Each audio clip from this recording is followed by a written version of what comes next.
میں نہیں وہ میرا مرشد اور شاہ دے سکلائی میں نہیں وہ السلام ورحمۃ اللہ۔ یہ صاحب کا سوال ہے کہ ایک امام صاحب نے کہا کہ اعلیٰ حضرت نے فتاوی رضویہ شریف میں انڈیا کو دارالاسلام کہا ہے، اس بنیاد پر یہاں انٹریسٹ لینا حرام ہے، لیکن آپ نے انٹریسٹ لے سکتے ہیں ایسا کہا ہے۔ ایک سوال میں اس مسئلے پر رہنمائی فرمائیں۔ مولانا نے ایک بات صحیح کہی ہے آپ کے امام صاحب نے، اور دوسری بات غلط کہی ہے، غالباً وہ دوسری بات ان کی کم علمی کے بنا پر انہوں نے ایسی کہی ہے۔ دیکھیے اعلیٰ حضرت کا جو رسالہ ہے اعلام الاعلام بان ہندوستان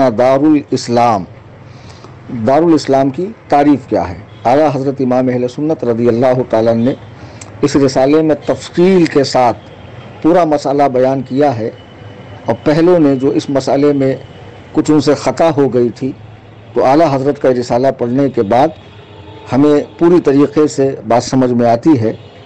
جو اللہ تعالیٰ نے وہ علوم اعلیٰ حضرت کے سینے پر منکشف فرمائے تھے جو ان سے پہلے کے بہت سے بزرگوں کو اللہ نے عطا نہیں فرمائے۔ بہرحال میں اس مسئلے میں نہیں جانا چاہتا ہوں، ورنہ پھر ایک نئی بحث چھڑ جائے گی۔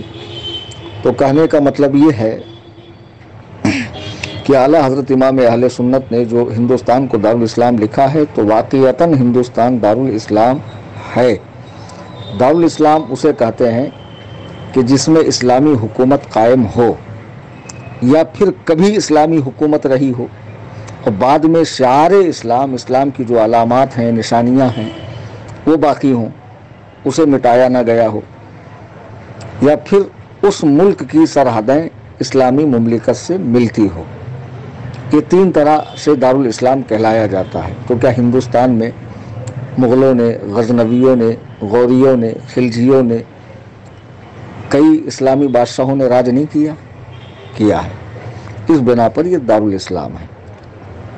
اب کہنے والا کہے گا کہ بھئی جب دارالاسلام ہے تو پھر یہاں کے کافر حربی تو ہے نہیں، چونکہ دارالاسلام میں رہنے والا کافر ذمی ہوتا ہے یا کافر مستامن ہوتا ہے۔ کافر کی تین قسمیں ہیں، کافر حربی، مستامن اور ذمی۔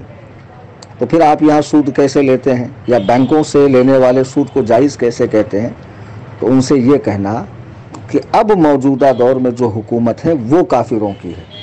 ہندوستان دارالاسلام اس بنا پر ہے کہ پہلے یہاں اسلامی حکومت رہ چکی ہے، اور شعار اسلام وغیرہ جیسے بآواز بلند اذان دینا، نماز پڑھنا، عیدگاہ میں جانا ہے نا، بآسانی عمرہ پہ جانا، حج و زیارت کے لیے جانا، جلسے وغیرہ کرنا، یہ ساری چیزوں کی آزادی ہے، ٹھیک ہے۔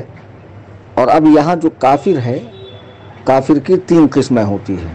ایک ہے کافر ذمی۔ کافر ذمی اسے کہتے ہیں کہ جو اسلامی حکومت میں رہ رہا ہو، ٹیکس دے کر، جزیہ دے کر، ٹیکس دے کر رہ رہا ہو، اسے کہتے ہیں کافر ذمی۔